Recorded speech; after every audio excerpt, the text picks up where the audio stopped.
검찰 내부에서 슬슬 난리가 난 판도끼가 돌아가고 있습니다. 인사 조치가 두려워 이프로스에 글도 남기지 못하고 집단 행동도 없는 가운데 정청래 대표가 중요한 폭로를 했습니다. 이거 검찰이 속으로는 이재명 대통령에 또 당했다며 절규할 것 같습니다. 관련해 중요한 폭로 끝까지 봐주시고 여러분들의 생각 댓글로 부탁드립니다.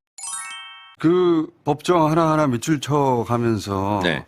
법사위원장하고 간사하고 살펴봤다고 하셨는데 그러면 당에서는 딱 세 사람 공개한 거예요? 원내대표까지요. 네, 네 분만? 네. 그래서 추미애 법사위원장 김용민 간사를 오라고 그래서 그분은 이제 법조인 출신이니까. 그렇습니다. 그리고 이제 그 두 분은 준비를 해놓은 게 다 있어요. 지금까지. 그래서 요구할 거 다 요구해봐라. 그리고 다 체크하고. 그리고 이제 정부 안에 대해서 그러면 추미애 김용민 의원이 이런 부분이 문제가 있다 하는 것은 일단 다 그 법조항에 체크를 다 해놨습니다. 그리고 검사 출신으로 검찰 개혁에 또 가장 열정을 갖고 있는 박은정 의원한테도 검사에 보이지 않는 생리, 움직임 그리고 이 조항이 함의하고 있는 뜻, 의도. 검사들은 이 조항을 어떻게 받아들이냐. 이런 것도 이제 박은정 의원을 보자고 그래서 제가 다 공부를 했죠. 박원정 의원은 문구를 같이 이제 검토한 건 아닌데 검사들 입장에서는 어떻게 보이느냐. 문구도 제가 하나하나 물어봤고요. 그리고 이것이 미칠 검사들에 대한 영향력, 이것이 미칠 뭐 중수청 수사관들에 대한 미칠 영향력 이런 거 있잖아요. 글자로 표현되지 않는 그런 것까지 다 점검했습니다. 그럼 이제 이 요란하지 않은 조율 라인에 검사 출신들은 포함되어 있었습니까? 이번에는 없었습니다. 검사들의 아예 없었어요? 수사 지휘, 통제 등 영향력을 차단했듯이 논의 과정에도 차단했습니다. 이거 마지막 조율 과정에서는 차단했어요? 예, 전혀 입김을 작용할 수 없었습니다. 그러면 청와대 쪽에 카운터파트가 누가 있긴 있어야지 이게 조율될 거 아닙니까? 있었습니다. 그게 누굽니까? 여러분께서 미루어 짐작하는 그 역할을 하시는 분이라고 생각하시면 되겠습니다. 네. 제가 어제 최강욱 의원이 다른 방송에서 했다는 얘기를 들어보니까 보통 이럴 경우에는 민정수석이 검찰 출신인 경우가 많고 민정수석은 아니었습니다. 그죠? 네, 그럼 다른 수석이었던 거죠. 그렇습니다.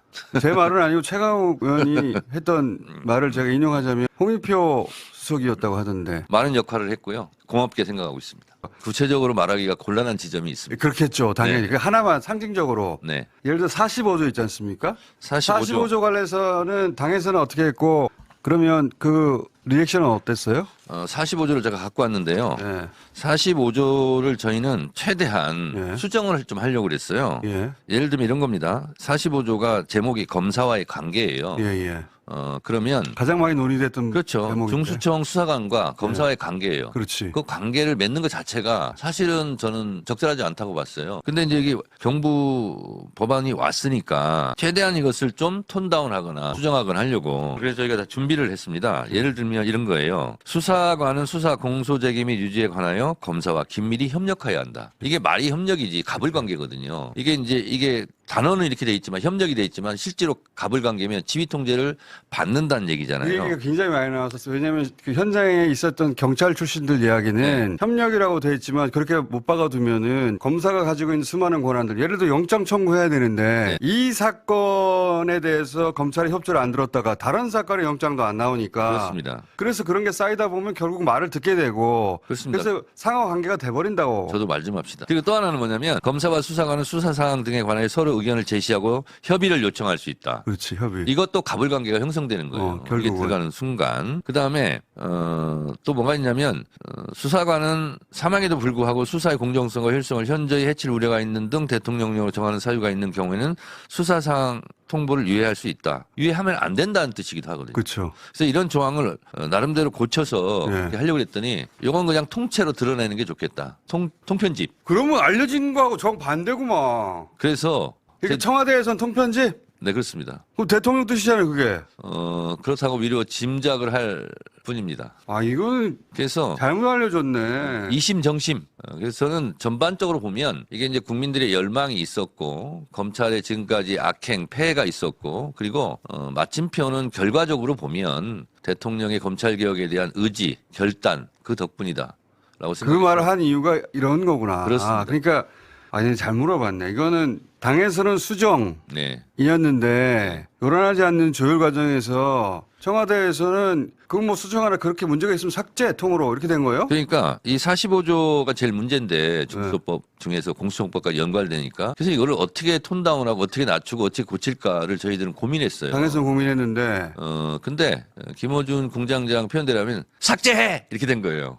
반대로 알려줬구만 진짜. 네. 그래서 제가 지난주에 계속 뭐라고 공개적으로 말씀드렸냐면 대통령의 검찰개혁에 대한 의지는 변함없고 한결같고 강하다.